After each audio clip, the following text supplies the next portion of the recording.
Meeka, also known as the Moroccan Angel. If this is our first encounter, I would like to say hello, and I'm happy you're here. If you find my content spiritually enlightening, I would like to invite you to subscribe to my channel and press the like button.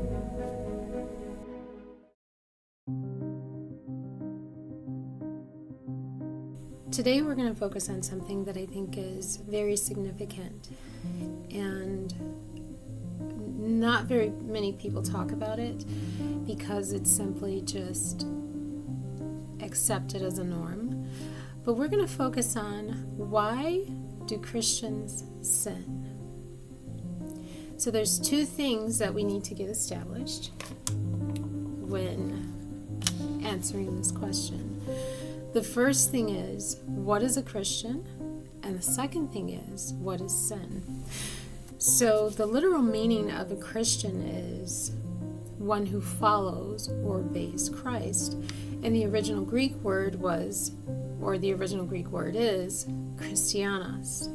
It's a term that means to obey, to obey steadfastly. It's not just, today I obey his commands because they're convenient for me, and then 2 days later I'm doing something because I enjoy it. Something, not me, but these professing Christians, they're doing something that is against the commandments because they say it's struggling, but it's because they're enjoying it. Their heart is still connected to it.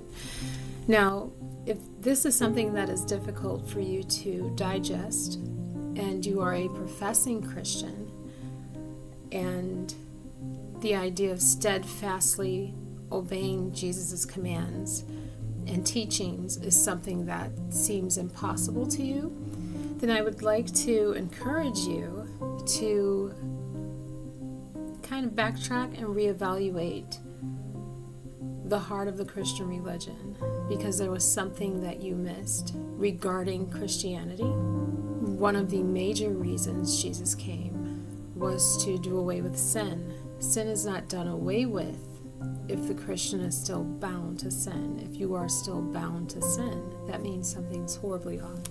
Which brings us to the second thing that we need to establish is, what is sin? Sin is the breaking of the commandments, the laws and commandments that were established by the God of Israel in the original Testament. The question is, did Jesus instruct his followers to keep these commandments, laws and commandments? And the answer is yes. Yes, he did. The book of Matthew, chapter 19, reads, "And behold, one came and said unto him," unto Jesus, "Good master, what good things shall I do that I may have eternal life?"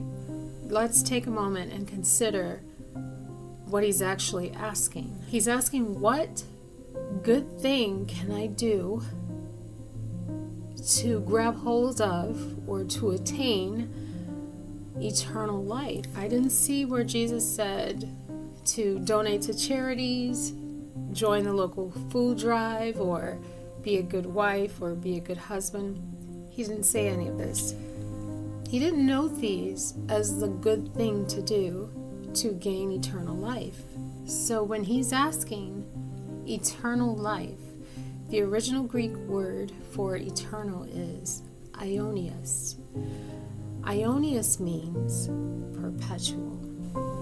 Aionios zoe is perpetual life. Now, when we speak about perpetual, it literally means never-ending, uninterrupted, without intermission. It's major. This is something really, really big here. To interrupt is basically to break the continuity or uniformity of. So when you have something going and you break it, there's an interruption, an intermission. An intermission is a period or interval which action temporarily ceases. As in death, we know that death interrupts life,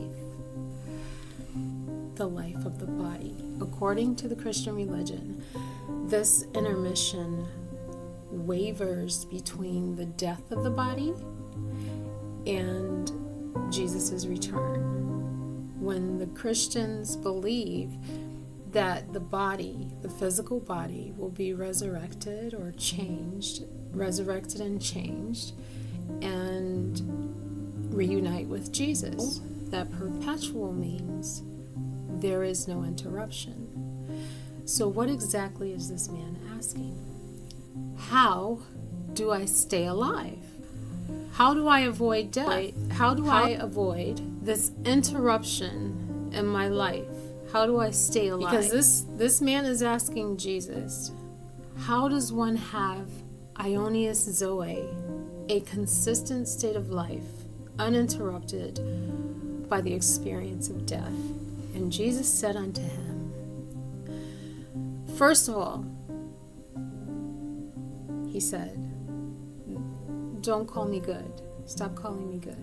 Because there's only one who is good, and that's the God of Israel. He is the one who has the power and the authority over life and death. If you seek to enter into a state of Ionius Zoe, which is perpetual, unending life that is not interrupted by death, watch this. If you seek this, Jesus said, then keep the commandments. What commandments? The laws and commandments that were established by the God of Israel in the First Testament scriptures. Well, the man himself asked, which ones? Which commandments? And Jesus said, do not murder, do not commit adultery, do not bear false witness, honor your mother and father, love thy neighbor as yourself. These are the established laws of the God of Israel in the original Testament. Jesus said if you want to shift the reality of death, you must keep the commandments of the God of Israel. Now, Jesus is saying right here in black and white, undeniably so, to keep the laws and commandments of the God of Israel. Why then do professing Christians sin? Why do they break the laws and commandments of the God of Israel?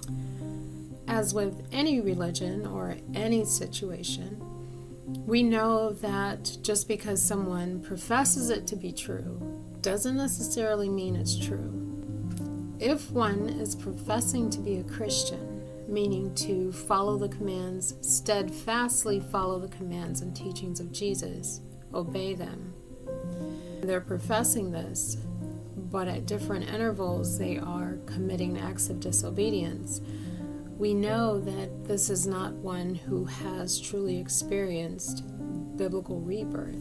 And only those individuals who are falsely professing to be Christians, those are the ones who commit acts of disobedience. True biblical Christians do not sin.